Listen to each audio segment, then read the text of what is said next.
So, we all know Peter Pan, right? The kid in green tights, can fly, hangs out with the Lost Boys, and he never, ever grows up. But what if I told you the story you think you know, the fun, playful adventure with a goofy pirate, is just kind of scratching the surface? Well, we're going to dig into the original story J.M. Barrie wrote. And trust me, it's a whole lot darker and way more complicated. The story kicks off in a place that feels really familiar. A nice, cozy home. Loving parents, a predictable routine. You've got Mr. and Mrs. Darling, their kids, Wendy, John, and Michael, even Nana, the dog who's also their nurse. It's all very safe, very normal. And then, right into this perfectly ordinary world, flies this kid who is anything but. He pals around with fairies, has no idea what a kiss is, and his entire personality is built on one single powerful idea. He will not grow up.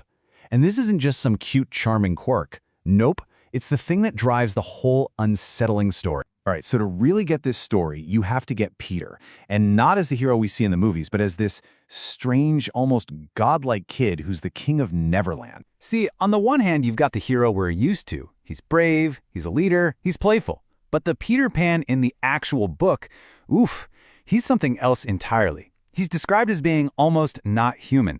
He's reckless, he's so forgetful it's actually dangerous, and sometimes he's just plain cruel. I mean, check this out. When little Michael falls asleep while flying and starts plummeting to the ocean, Peter doesn't rush to save him. He just watches and laughs, snagging him at the very last second. On the flight to Neverland, he gets bored and just flies off, almost completely forgetting the Darlings even exist. And when Wendy gets shot out of the sky by an arrow, his first thought isn't, "Oh no, Wendy," it's to immediately order Tinkerbell's punishment.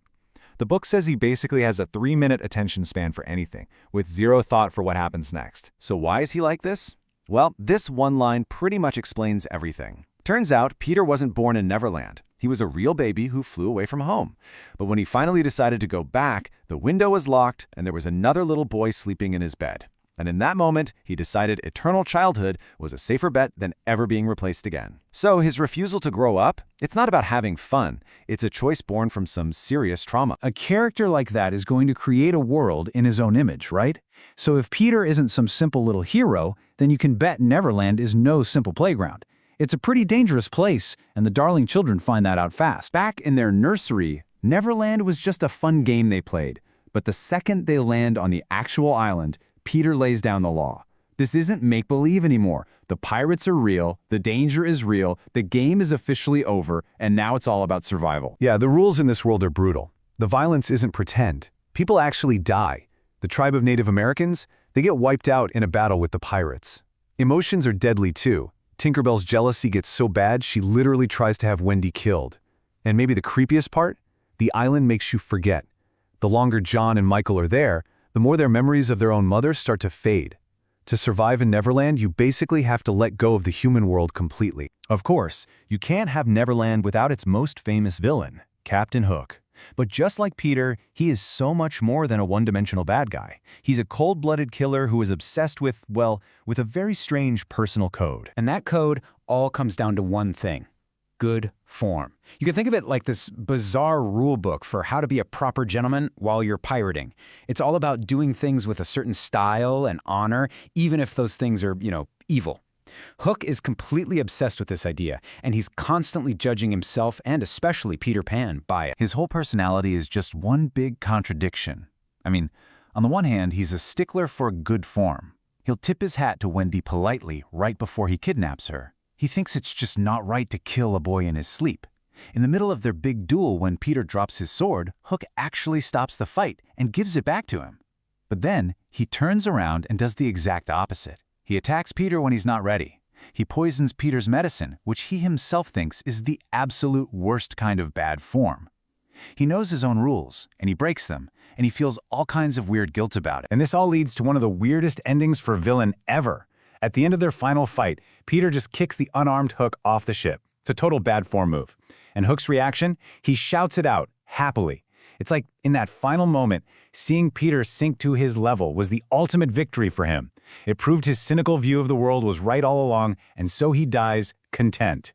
It's wild. Okay, so we've got a traumatized kid who acts like a god, an island that can kill you, and a villain who's a walking contradiction.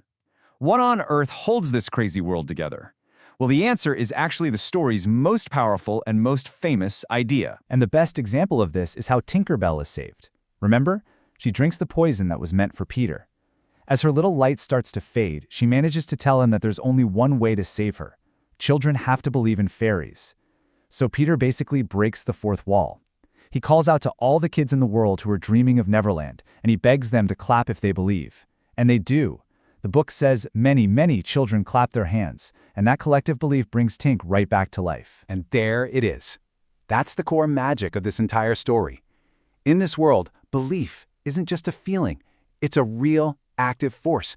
It literally gives life. And it goes way beyond just fairies. The pirates, flying, Peter Pan himself, the whole world of Neverland is held up by the pure, unfiltered belief of children. The island only exists because kids believe it does. It's a world that's literally imagined into being. But here's the thing. Belief, just like childhood, doesn't last forever. Wendy and the boys, they have to go home eventually. Peter, being Peter, refuses to go with them and grow up. They make a deal. Wendy will come back every spring for spring cleaning. But time moves on. Wendy gets a little older each year, but Peter stays exactly the same. And then, one spring, he just doesn't show up. He either forgot about her, or, more likely, he's just moved on to new kids who can still give him that belief he needs. And that kind of leaves us with this final, big question. The story is famous for being about the boy who wouldn't grow up. But he's the only one. Wendy grows up. The Lost Boys choose to grow up. We, the readers, we all grow up. Peter gets left behind, forever stuck in this world that's meant to be temporary. So, is Neverland merely a place for children to escape to? Or is it more of a bittersweet memory for adults, a place we can only get back to in our dreams, to remember what it felt like to have that powerful, world-changing belief we all had once?